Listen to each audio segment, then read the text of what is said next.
তো বাচ্চারা এদিকে দেখো, তোমাদের জন্য আমি বেলুন নিয়ে এসেছি। এইসব বেলুন দিয়ে তোমাদের আজকে পরীক্ষা করব। একটি করে বেলুন নিয়ে নাও। যে এই বেলুনের উপর অনেক সুন্দর করে আর্ট করতে পারবে সে আজকের প্রতিযোগিতায় জিতে যাবে। আর যার আর্টটি সুন্দর হবে না তার বেলুনটা আমি ফাটিয়ে দেবো। তো তাড়াতাড়ি কাজ শুরু করো। আচ্ছা ঠিক আছে স্যার। এই তো আমি আঁকা শুরু করে দিয়েছি।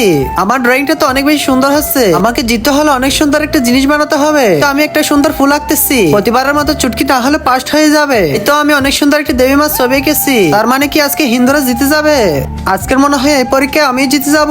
আরে বাহ, আমার ড্রয়িংটা তো অনেক সুন্দর হয়েছে। আরে বাচ্চারা শুনো, সময় শেষ হয়ে গেছে। এদিকে দাও দেখি তো কে কি আর্ট করেছো। আরে তুমি এটি কি আর্ট করছো? একেবারে বাজে হয়েছে। তোমার আর্টটি এখনই ফাটিয়ে দিচ্ছি। আরে এরপর তুমি দেখাও কি আর্ট করেছো।